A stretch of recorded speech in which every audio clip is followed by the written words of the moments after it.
눈이 내렸어요.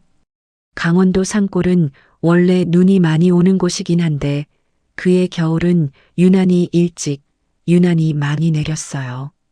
길이고 밭이고 지붕이고 할 것 없이 세상이 온통 하얗게 덮여버렸죠.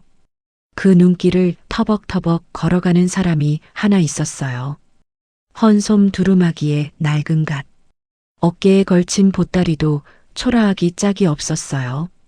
발에 신은 집시는 눈에 젖어서 진작에 발이 꽁꽁 얼어붙었을 텐데 그 사람은 아랑곳하지 않고 묵묵히 걸었어요. 어사 박문수였어요.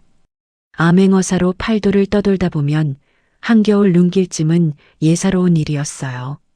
춥다고 힘들다고 발걸음을 멈출 수 없었거든요. 어딘가에 억울한 사람이 있을 테고 어딘가에 도움이 필요한 사람이 있을 테니까요. 마을 어귀에 접어들었을 때였어요. 저 멀리 허름한 초가집 앞에서 뭔가 웅크리고 있는 게 보였어요. 처음엔 눈이 쌓인 돌덩이인가 싶었어요. 그런데 자세히 보니 사람이었어요. 작은 사람, 아주 작은 사람. 박문수가 발걸음을 빨리 했어요. 가까이 가보니 아이였어요. 10살도 채 안 돼 보이는 사내아이가 눈 속에 쭈그려 앉아서 언손으로 땅을 파고 있었어요. 맨손이었어요. 장갑도 없이 빨갛게 터서 갈라진 손으로 눈을 헤치고 있었는데 손가락 끝에 핏기가 거의 없었어요. 신발도 제대로 된 게 아니었어요. 한쪽은 집신이 거의 다 헤어져서 발가락이 거의 드러나 있었고 다른 쪽은 아예 맨발에 가까웠어요. 입술은 파랗게 질려 있었고 어깨는 오들오들 떨리고 있었어요. 그런데도 아이는 멈추지 않았어요. 두 손으로 꼭꼭 눈을 파면서 뭔가를 찾고 있었어요. 박문수가 아이 옆에 쪼그려 앉으면서 물었어요. 얘야, 이 추운데 거기서 뭘 하고 있니? 아이가 고개를 들었어요. 뺨이 빨갛게 얼어 있었고 눈썹에는 눈이 살짝 얹혀 있었어요. 눈은 맑은데 눈 아래가 꺼져 있었어요. 굶은 사람의 눈이었어요. 나물 캐요. 박문수가 잠깐 말을 잃었어요. 나물? 이 겨울에? 눈 밑에 있을 것 같아서요. 냉이는 겨울에도 뿌리가 살아있다고 했어요. 아이의 목소리는 작고 떨렸지만 포기한 것 같진 않았어요. 오히려 뭔가 간절한 게 배어 있었어요. 박문수가 다시 물었어요. 왜 나무를 캐려는 거니? 아이가 잠깐 망설이다가 대답했어요. 어머니가 며칠째 아무것도 못 드셨어요. 죽을 끓여드리고 싶은데 넣을 게 아무것도 없어서요. 박문수가 천천히 일어나서 초가집을 바라봤어요. 낡은 집 지붕, 한쪽이 무너져 내린 흙담, 문이라고 달려있는 건 거적대기 하나였어요. 그 사이로 차가운 바람이 스며들고 있었죠. 박문수가 거적대기를 조심스럽게 걷고 안을 들여다봤어요. 방 안은 바깥보다 더 추웠어요. 아궁이는 까맣게 식어 있었어요. 재조차 없었어요. 땔감을 언제 마지막으로 떼었는지 모를 지경이었죠. 방 한쪽에 낡은 이불 하나가 있었고 그 아래 여인 하나가 누워 있었어요. 얼굴이 창백하고 숨소리가 가늘었어요. 입술이 바짝 말라 있었고 눈은 감겨 있었어요.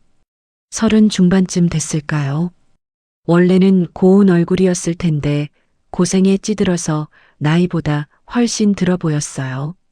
박문수가 밖으로 나와서 아이한테 조용히 물었어요. 아버지는? 아이가 손을 멈췄어요. 잠깐 침묵이 흘렀어요. 작년 가을에 돌아가셨어요. 그 말 한마디가 눈 위에 떨어지는 것처럼 조용하고 무거웠어요. 박문수는 더 묻지 않았어요. 물을 필요가 없었어요. 이 아이가 이 한겨울에 언손으로 눈밭을 파고 있는 이유가 그 한마디에 다 담겨 있었으니까요. 박문수가 자리에서 일어났어요. 그러더니 입고 있던 두루마기를 벗었어요. 나으리, 그러시면 안 돼요. 추우실 텐데. 아이가 말렸어요. 박문수가 아무 말 없이 그 두루마기를 아이 어깨에 둘러줬어요. 아이 몸에 비해 훨씬 커서 발끝까지 내려왔어요. 따뜻하니? 아이가 고개를 끄덕였어요. 눈시울이 빨개졌어요. 박문수가 품 안에서 엽전을 꺼냈어요. 가지고 있던 것 중에서 넉넉하게 꺼내서 아이 손에 쥐어줬어요. 이거 들고 있어. 그러고는 마을 쪽으로 걸어갔어요. 주막이 하나 있었어요. 박문수가 주인을 불렀어요. 주인장, 부탁이 있소. 예, 나그네 어른. 말씀하시죠. 저 아래 초가집 보이죠? 혼자 사는 안악이 아이랑 있는 집. 주인이 고개를 끄덕였어요. 알죠. 김서방네요. 김서방이 가을에 갑자기 세상을 뜨고 나서 안악이 아이랑 둘이 살고 있는데 딱하죠. 워낙 어렵게 사니까. 쌀 두어 대랑 땔감 좀 들고 가주시겠소? 값은 내가 치를 테니. 주인이 눈을 동그랗게 뜨면서 나그네 어른은 그 집이랑 아는 사이인가요? 박문수가 고개를 저었어요. 오늘 처음 봤소. 그냥 지나치기가 어렵더군. 주인이 잠시 박문수를 바라보더니 고개를 끄덕이며 자리에서 일어났어요. 박문수가 쌀자루와 땔감을 들고 초가집으로 돌아갔어요. 아이는 그 자리에서 두루마기를 덮어 쓴 채 여전히 눈을 파고 있었어요. 이제 그만해도 돼. 아이가 고개를 들었어요. 박문수가 쌀자루를 내려놓으면서 말했어요. 어머니한테 따뜻한 죽 끓여드려. 아이가 쌀자루를 보더니 그만 눈물을 쏟고 말았어요. 소리도 없이 그냥 눈물이 주르르 흘렀어요. 얼어있던 뺨 위로 흘러내리는 눈물이 금방 식었어요. 감사합니다. 나으리 감사합니다. 박문수가 아이 머리를 한번 쓸어줬어요. 아무 말도 하지 않았어요. 아궁이에 불을 피웠어요. 오래간만에 피어오르는 불기운이 방 안으로 퍼지자 누워있던 어머니가 눈을 떴어요. 흐릿한 눈으로 아이를 보다가 낯선 사람을 발견하고 놀라는 표정이었어요. 저는 그냥 지나가다 들렀습니다. 걱정 마시고 좀 쉬세요. 박문수가 말했어요. 어머니가 아이를 바라봤어요. 아이가 죽을 끓이려고 솥에 쌀을 씻고 있었어요. 어머니 눈에서 눈물이 흘렀어요. 불이 피워지고 방이 조금씩 따뜻해졌어요. 죽이 다 끓을 무렵 박문수는 슬그머니 자리에서 일어났어요. 나으리, 어디 가세요? 아이가 물었어요. 길을 더 가야 해서. 박문수가 보따리를 챙기면서 말했어요. 잠깐. 그는 마을 향교 쪽으로 걸어갔어요. 향교 안에 훈장 어른이 한 분 계셨어요. 나이가 지긋하고 인상이 후덕한 분이었어요. 박문수가 그 앞에 앉으면서 말했어요. 훈장 어른, 부탁이 하나 있습니다. 말씀하시죠. 이 마을 아랫길 초가집에 홀어머니를 모시는 아이가 하나 있어요. 아버지를 여의고 둘이 사는데 형편이 너무 어렵습니다. 눈밭에서 나무를 캐고 있었어요. 이 한겨울에. 훈장이 눈살을 찌푸리며 아이고 그 집이 그렇게까지 됐군요. 한번 눈여겨봐 주시겠습니까? 나그네인 저는 더 이상 어떻게 해드릴 수가 없어서요. 훈장이 고개를 끄덕였어요. 걱정 마시오. 내 마을 사람들한테 이야기하겠소. 그런데 나그네는 뉘시오? 박문수가 빙그레 웃으면서 일어섰어요. 그냥 지나가다 마음이 걸렸던 사람이요. 이튿날 훈장 어른이 마을 사람들을 불러 모았어요. 우리 마을에 어려운 집이 있는데 우리가 좀 도와야겠어요. 사람들이 하나둘 쌀을 들고 나무를 들고 그 초가집을 찾아갔어요. 이듬해 봄에는 마을 사람들이 힘을 합쳐서 무너진 흙담도 고치고 지붕도 새로 얹어줬어요. 그 아이는 그렇게 마을 사람들 품 안에서 겨울을 넘겼어요.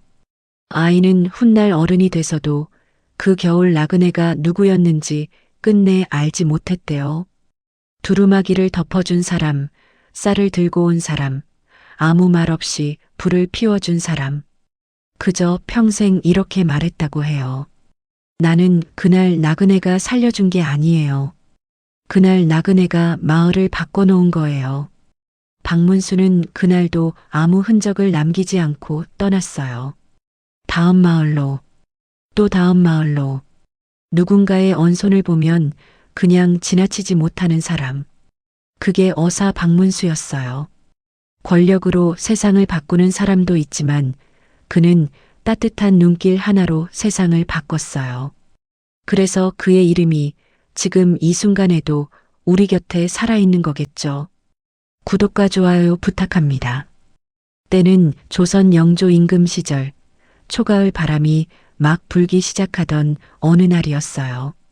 충청도 어느 고을 장터.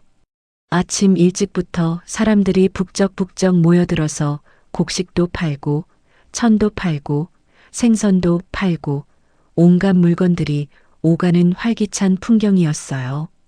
그런데 그 한복판에 흐름을 끊어놓는 소리가 하나 있었어요. 아이고, 이 일을 어쩐다 아이고, 아이고. 장꾼들이 힐끔힐끔 쳐다보다가 고개를 돌렸어요. 다들 자기 살기 바빠서 남의 사정까지 돌아볼 여유가 없었거든요. 그 울음소리의 주인공은 30 남짓 돼 보이는 안악이었어요. 무명 치마 저고리를 입고 땅바닥에 반쯤 주저앉아서 두 손으로 얼굴을 감싼 채 어깨를 들썩이고 있었죠. 곁에는 5살쯤 돼 보이는 아이가 영문도 모른 채 엄마 치마 끝을 꼭 붙잡고 서 있었고요. 그때 장터를 가로질러 걷고 있던 사내 하나가 발걸음을 멈췄어요. 헌갓에 때 묻은 도포 자락, 어깨에 걸친 낡은 보따리. 아무리 봐도 이 고을 사람은 아니고 그렇다고 넉넉한 형편의 나그네 같지도 않았어요. 그냥 어디선가 흘러온 허름한 선비처럼 보였죠. 하지만 그 눈빛만큼은 달랐어요. 장터를 훑어보는 눈이 날카롭고 뭔가를 놓치지 않으려는 듯 조용히 빛나고 있었거든요. 그 사내가 바로 어사 박문수였어요. 박문수가 안악 쪽으로 슬쩍 다가갔어요. 여보시오. 무슨 일로 이리 오시오? 안악이 고개를 들었어요. 눈이 퉁퉁 부어 있었고 뺨에는 눈물 자국이 마를 틈이 없었어요.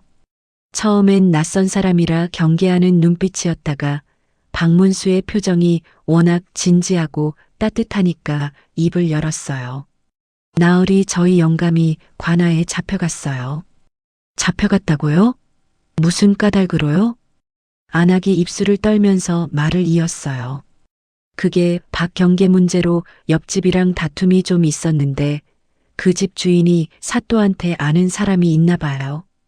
억울하게 고발을 당한 거예요. 아무것도 잘못한 게 없는데. 그래서요? 관아 아전놈이 찾아와서 하는 말이 2냥만 가져오면 풀어준다고 했어요. 2냥이요, 나으리. 저희한테 2냥이 어딨겠어요. 쌀 한 톨도 없는 집인데. 안악이 다시 눈물을 쏟았어요. 영감이 안에서 얼마나 고생하고 있을지 밥은 먹고 있을지. 박문수가 잠시 눈을 감았어요. 2냥? 요즘으로 치면 그리 큰 돈도 아닌데 가난한 백성한테는 목숨값이나 다름없는 돈이었어요. 그리고 그 2냥을 뜯어내는 아전놈은 그걸 아무렇지도 않게 생각하고 있다는 거잖아요. 박문수는 속에서 불이 확 치밀어 오르는 걸 느꼈지만 겉으로는 아무렇지 않은 표정을 유지했어요. 그는 속으로 이미 생각을 정리하고 있었어요. 좋아. 한번 해보자고. 박문수가 안악한테 조용히 말했어요. 잠깐만 기다리시오. 아이하고 여기 있으시오. 예. 나으리 어디를. 걱정 마시오. 박문수는 그 길로 관아를 향해 걸어갔어요. 관아 문 앞에는 아전 하나가 팔짱을 끼고 서서 오가는 사람들을 훑어보고 있었어요. 눈에 기름이 잔뜩 끼어 있는 딱 봐도 잔뜩 배가 부른 얼굴이었죠. 박문수가 그 앞에 서더니 낮은 목소리로 말했어요. 이보시오.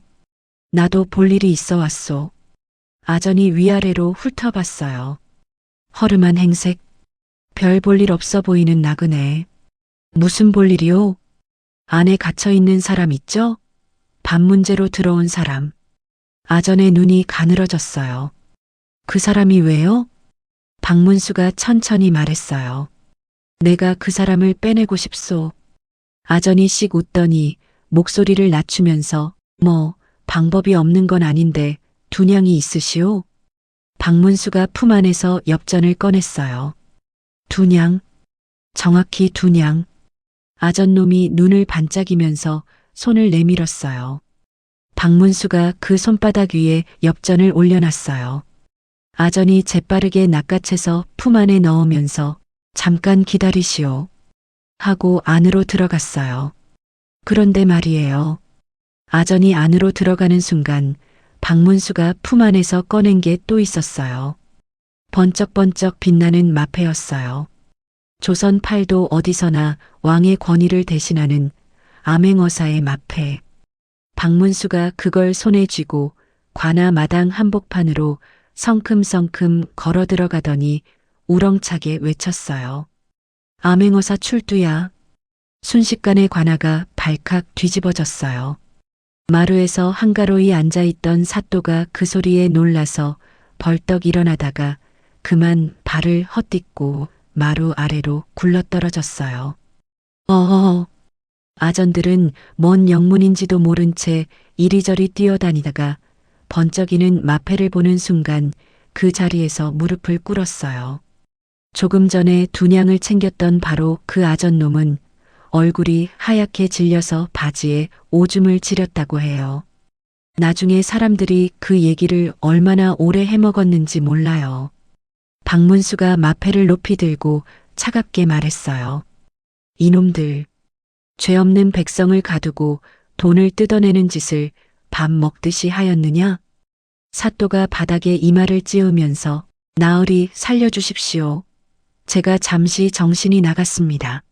다시는 박문수가 그 모습을 내려다보며 말했어요. 두냥, 이 두냥이 너한테는 별것 아닌 돈이겠지. 하지만 저 밖에서 울고 있는 안악한테는 남편 목숨값이었다. 그리고 조금 전에 아전한테 줬던 두냥을 도로 빼앗아서 품에 넣었어요. 이 돈은 내가 증거로 가져가겠다. 억울하게 갇혀있던 사람은 그 자리에서 풀려났어요. 그는 볕도 들지 않는 창고 같은 방에서 이틀을 굶었는지 얼굴이 해쓱하고 발걸음이 비틀거렸어요. 관아 밖에서 기다리고 있던 안악이 남편을 보는 순간 달려와서 부둥켜 안으며 울음을 터뜨렸어요. 영감 다쳤어요? 어디 다친 데는 없어요? 남편이 아내 등을 토닥이면서 괜찮아. 근데 나 좀 배고파. 그 말에 아내가 울다가 웃음을 터뜨렸죠. 박문수는 그 모습을 멀찍이서 바라봤어요. 그러다가 안악이 눈치를 채고 돌아보더니 남편 손을 잡은 채로 땅에 엎드려서 나으리, 이 은혜를 어찌 다 갚사옵니까? 이 은혜를. 박문수가 손을 저었어요. 고개 드시오. 당연한 걸 당연하게 돌려드린 것뿐이요. 그러고는 씩 웃으면서 덧붙였어요. 두냥짜리 목숨이라니. 내 그냥 지나칠 수 있었겠소. 그날 이후 그 고을 사또는 파직되었고 돈을 챙겼던 아전은 단단히 벌을 받았어요. 그리고 장터 사람들 사이에서는 두고두고 이 이야기가 오갔어요. 있잖아. 그 허름한 선비 있잖아. 그게 암행어사였대. 말도 안 돼. 그 행색에? 그러니까 어사지. 번듯하게 차려입고 다니면 어사가 아니잖아. 박문수는 그날도 훌쩍 다음 고을로 떠났어요. 뒤도 돌아보지 않고 보따리 하나 달랑 메고 누군가의 눈물 한 방울도 그냥 지나치지 않았던 사람. 그게 어사 박문수였어요. 그래서 그의 이름이 지금까지도 살아있는 거 아닐까요? 구독과 좋아요 부탁합니다.